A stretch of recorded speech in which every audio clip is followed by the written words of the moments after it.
Hello you guys, welcome back to my channel. In today's video, we are diving into Ubbi Dubbi 2021 and what went down. We'll talk about everything from festival logistics, health and safety, and my overall impressions from the event. For those that don't know me, my name is Aid. I'm a music festival content creator and I did attend Ubbi Dubbi this past weekend. It was my second time attending Ubbi Dubbi.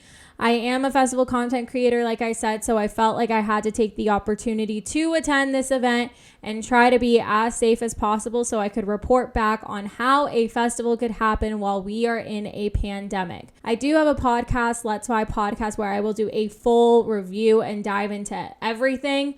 However, I wanted to do a quick, short recap of everything just to give you guys the highlights and everything like that went down. If you do like festival videos and vlogs and tips and everything like that, feel free to hit that subscribe button. But without further ado, grab a drink, grab a snack. We got a lot to dive into today, so let's get into it. Just so you guys know, I do have some notes up here just so I don't lose track of everything. But today we're going to be talking about festival logistics, health and safety, venue layout, my favorite sets, and then I'm going to save my overall thoughts and feelings at the end, just so I can kind of set the stage for you guys and then talk about how everything was from my perspective. I do have day 1 and day 2 vlogs up that I will link up here for you guys if you guys want to go check it out and see how it actually was at the event from my lens and everything like that. You definitely can check that out. I had attended Ubbi Dubbi in 2019. So I was very interested to see how 2021 would go. They were utilizing a new venue. This year, I did like the new venue. However, it was in the middle of nowhere, basically. And I think that also contributed to some issues.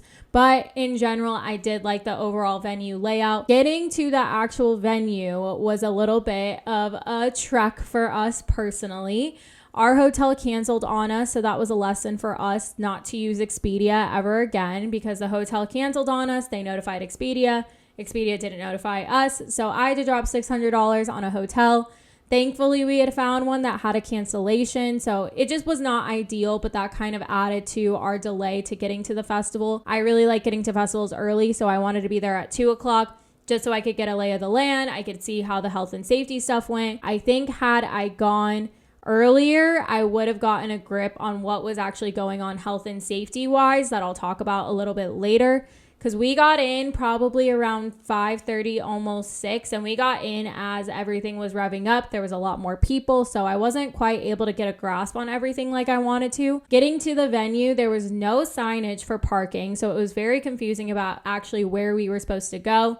I know a lot of people were very confused about where to go, and they were waiting in the wrong lines, and it was very chaotic and messy. And when we were going down that back way, we ended up following these cars to the campground entrance. And it's like, we're not camping. So then they sent us all the way back around the speedway, basically. And we got into line with everyone else. And so luckily, our line that we were in funneled us into the main line. But you could see cars all the way back. And it was basically, there was 2 lanes here, 2 lanes here. One, this side was going this way, this side was going this way. I'm pretty sure it was like a highway or something. There was just no flow to it, basically. And it was just taking a super long time for parking just because people were using card and there wasn't as many lanes and there just wasn't a good process. There was something bound to happen, you know what I mean? Especially for Disco Donnie events. He always has these events in the most rural parts of town, and it's very hard to get to, and hotels are hard to book. We got in line maybe around 4:20, and like I said, it probably took us until 5:30-ish to get inside, but I know that wasn't the same for a lot of people. I was reading on Twitter that some people, they had gotten in line at like 3 o'clock and they were still in line. I had some DMs from people that they missed the entire day because of the parking situation. And so I know when we got up to the front, Disco Donnie had made parking free, so we were able to then not have to pay, which was really nice, and that started to make the flow go a lot quicker. However, the line for that festival on both sides of that highway were just so long, so I can imagine if you were at the end of that line, I don't know how long it could have taken you, because I know some people, they only came on Saturday, and so they missed all of those artists. I know I missed Kayvon, Midas, Omnom, Vanessa. I was so excited for those sets and I missed all of them. And so definitely something that was a big learning lesson, I think, for that venue, and also for Disco Donnie, was how to have that traffic flow a lot better. Coming home, we left about 15 to 20 minutes early, so we didn't have any issues leaving the venue. I know some people waited a couple of hours, but that's just pretty typical when you leave at the complete end, which I get it. If you want to see the full set, the full headlining set, that's just kind of the trade-off that you have. I didn't hear too much about Ubers or ride shares this time around. I know for Freaky Deaky 2019, it was a really big issue being able to get Ubers and Lyfts. So if you had a bad experience or you had an experience with Uber or Lyft, feel free to comment it down below. I know a lot of other people did shuttles or they drove. I heard people had really good shuttle experiences, except for maybe a couple hopping off the shuttle and walking to the venue. I know people that took Ubers, hopped out of their cars and just started walking to the venue. We finally were able to get to the venue. That was when we came across the Health Pass entrance. So going into this festival, I was told that there was going to be 3 lanes. There was going to be a vaccination lane, there was going to be a Health Pass lane, and then there was going to be a general health screening lane. There was a bunch of people repping the Clear stuff. They were having people scan the QR codes to download the Clear app, but there was no service to actually load the Clear app.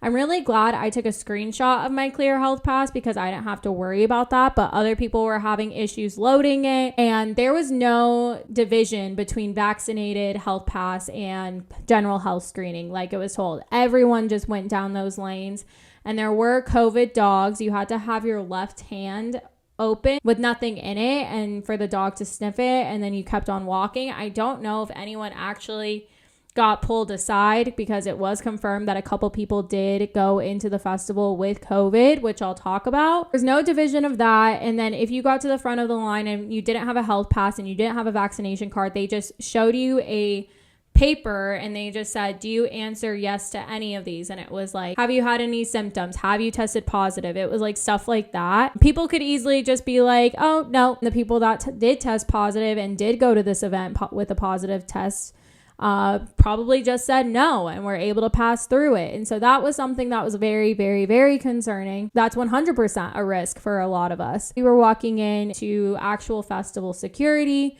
We divided off between VIP and GA. So we went in VIP. There was barely a line and they barely checked my stuff. They had me walk through the metal detector. They took a peek in my bag. And that was it. And I heard that was the same for GA. I don't even think they're able to do pat downs or search through your stuff. I think because of COVID. I'm not quite sure if that's right. And then once we were in, we were in. I noticed people were wearing masks all throughout that whole process. And then once we got into the festival, I kind of was just like taking it in of like, oh my God, we're back. Like we're really, really back. And that was when it started to realize not very many people were wearing masks. I was pretty surprised. But then again, I was also looking around and I didn't see too many staff people enforcing it. That was something that I think contributed to people not wearing masks because it's a domino effect, right? If one person is not wearing a mask and is getting away with it and is not getting kicked out or is not getting told to put on their mask, then that domino effect follows and other people think that they don't need to wear a mask and that they can get away with it. Regardless if you're vaccinated or not, this was a mask required event. And so if one person's getting away with it, the rest of the people feel like they can get away with it. You know what I mean?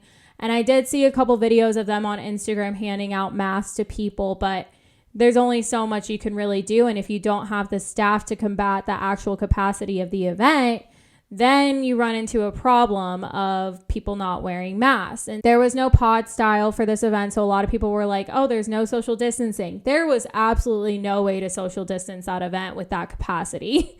Absolutely no way to social distance that.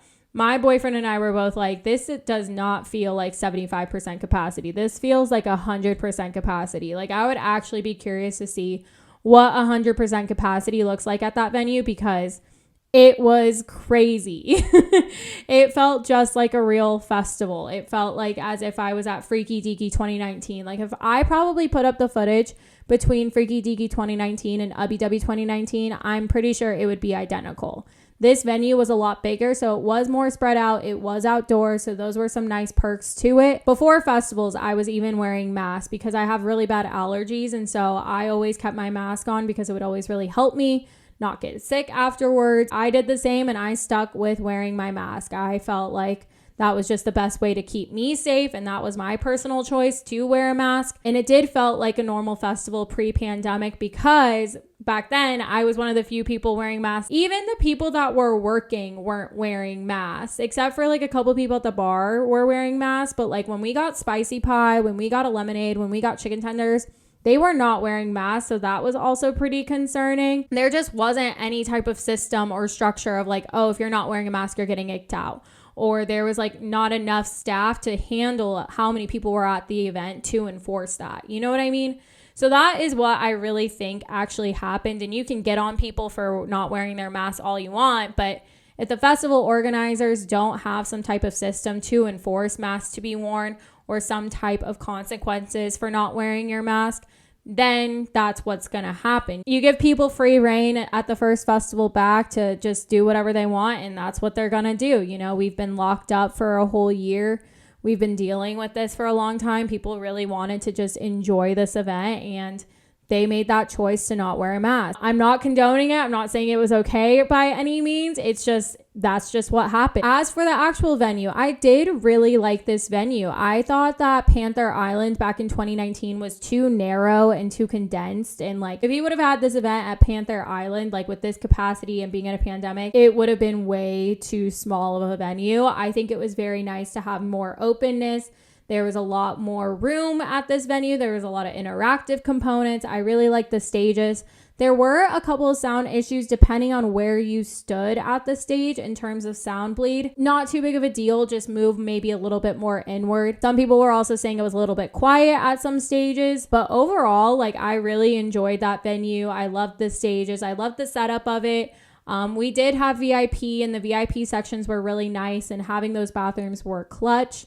I even got my hair braided on day 2 because it was so windy that I was like, I just need to do something with my hair. So we really liked VIP. I honestly will continue to try and do VIP at Disco Donnie events just because the bathroom situation is great. And the VIP sections for like the decks and stuff are really cool. Even like Elenium and Griffin were hanging out in them on day 1. Other things I noticed with the venue was there was not so many trash cans. It was so hard to throw stuff away, and I am curious to see how that venue looked like after the fact, because it was really hard to find trash cans. So that was definitely a recommendation I have, is just have more trash cans, have recycling, have composting, something. The water was great. It was contactless. So it had, I wish I got a video of it, but I was always like trying to fill up my water. Here's the spout, and then here's like the pole of it. It had like a little sensor at the bottom.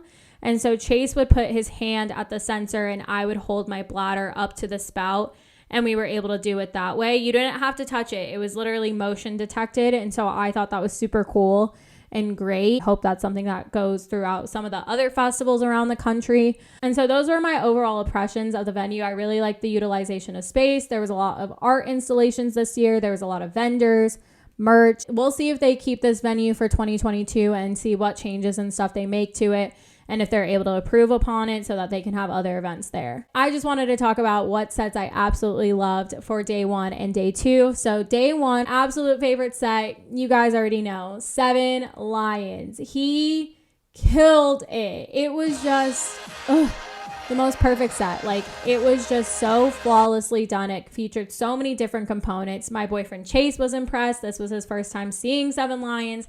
It had a lot of my favorites, and it had a lot of new stuff that's coming, which was really exciting. I know Ophelia Family on Twitter was posting like, this is an ID, stuff like that. So definitely 7 Lions took that one for me. As for day 2, what really did it for me was LPGOB's set.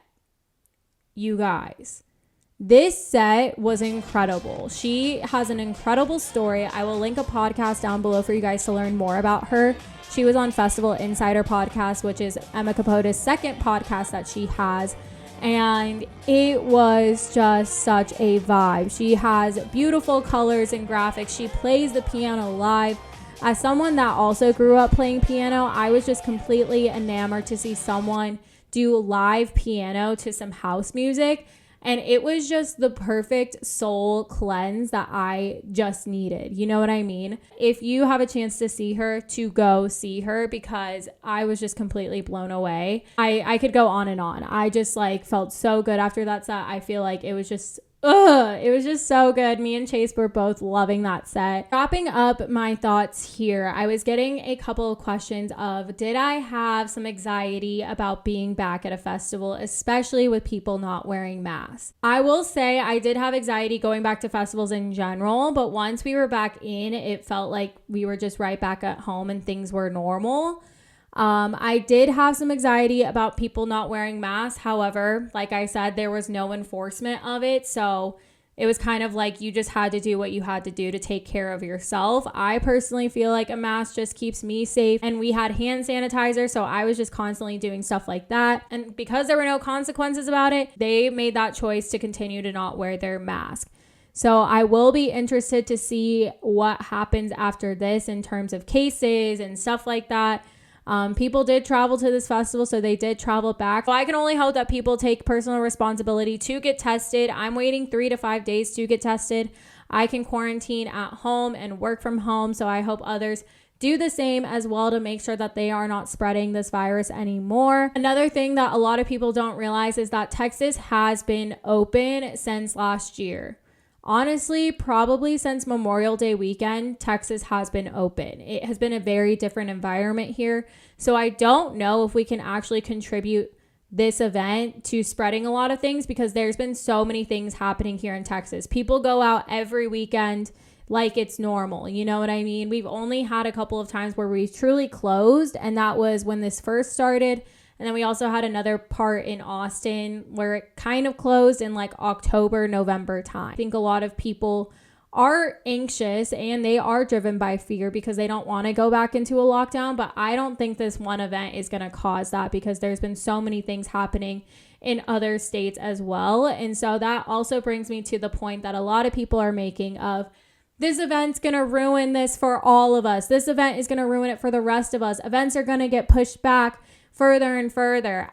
I personally don't think that's necessarily true, because events are going to happen on a state per state basis as well as a festival by festival basis. If you are going to an event that's supposed to happen in California, that might not happen, but that's not because of Ubbi Dubbi. That might be because of your state regulations and rules, and if that festival is able to uphold to that. We saw it with EDC Las Vegas. EDC Las Vegas wasn't going to happen, and that was because of the state. And a lot of people could say, oh, EDC Las Vegas isn't happening because of abduction. Those two don't really correlate because it's different states and different festivals. So when we're looking ahead to the fall festivals and the late summer festivals, those do have a really good chance of happening, I think, because they can look at Ubbi Dubbi, see what happened, get some takeaways, fine-tune their health and safety, and figure it out from there.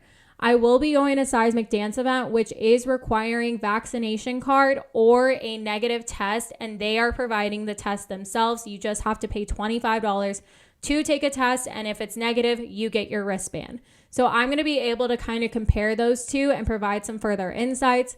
We will also see what happens with SMF Tampa and Forbidden Kingdom. SMF Tampa is happening Memorial Day weekend. That is also a Disco Donnie event.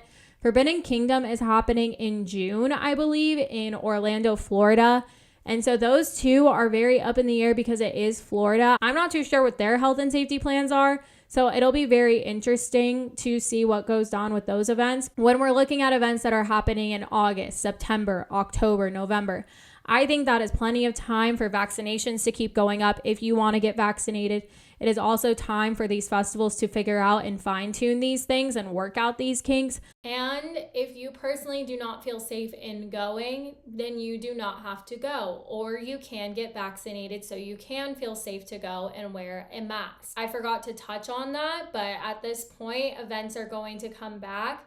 And if you don't feel safe, then it's totally your choice to stay home. But we can't really bash people for making a choice to attend these events if an event is providing a space for an event to happen and they've tried to work with local and state governments and they've tried to do everything they can to have this event be as safe as possible. Another thing that I've also been seeing is a lot of artists bashing. Millennium got called out for some stuff for being at his own VIP table not wearing a mask. And it's just like, come on, you guys. It's just like, let him live. He's vaccinated. His whole group was vaccinated that was with him. He's sitting at a table. We do the same thing when we go to a restaurant. We walk into a restaurant, we sit at a table and take off our mask. Like, it's literally the same thing that he's doing. And I think people are just using this as a time to get on people and to be some like authoritative person and just pass judgment on people. A lot of people that are calling Millennium out are not actual fans of him. They're just using this time to bash him and to put him down. Same thing. I've gotten some DMs from people using this time to put me down. There are people that don't even know me, don't even follow me, and they just now followed me with Ubbi Dubbi weekend to comment on me attending this festival when they have no idea my intentions. They had no idea I was wearing a mask the whole time. And it's gotta stop. You know what I mean? Except for the people that knowingly went to the event with COVID. That is one thing that I forgot to touch on. That it was not okay. That is not okay. And if you know someone that tested positive, you should tell them to stay home or talk to people at the festival and be like, hey, this person is going with this. We need to get them a refund. We need to kick them out of the festival. I know some other events have done that same thing where they have a positive test, they get kicked out, their ticket gets refunded. So that's definitely something that also needs to be talked about and figured out, because I'm worried. I don't know who this person is that went to the festival. However, I could have came across them. And so now I'm quarantining just to be safe and recommending others to do the same. So that is basically where I'm coming from. I think this whole aspect of like, it's not very plur of you to be going to these events, and the same thing, it's not very plur of you to be calling these people out. I think we just need to just take a deep breath, chill out a little bit, and just have some compassion and understanding for people that this was the first event in a long time for a lot of people. A lot of people miss these events, and I know you can say the same. Being at home, you miss these events too, and you could hold on, but you just don't know what everyone's situation is, and you don't know what life they're living. Same thing back to you. They don't know the life you're living.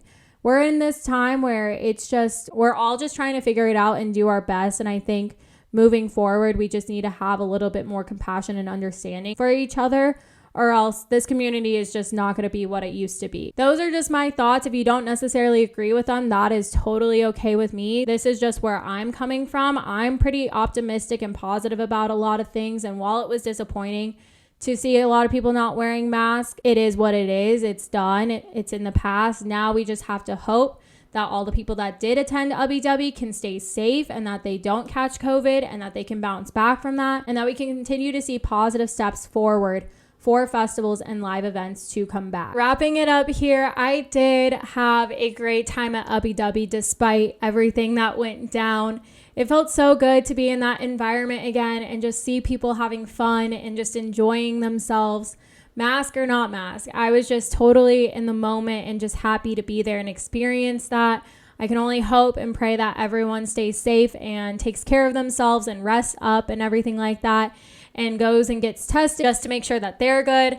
Like I've talked about, we'll just have to wait and be patient and see what happens. If you did come up and say hi to me, thank you for saying hi and being so nice to me and everything. It felt so good to meet some of you guys again, and it just really reminded me why I do this and who I serve, and I really just love you guys so much, and your support means everything. There will be a full podcast episode about Ubbi Dubbi where we dive in a lot more, but I just wanted to talk about the main points that happened with this event. So if you have any more questions, feel free to comment it down below, and I will definitely try to answer them in the podcast episode. I hope you enjoyed today's video. Please do give it a thumbs up and hit that subscribe button to vibe with me. I love you guys, and I will see you in the next one. Bye.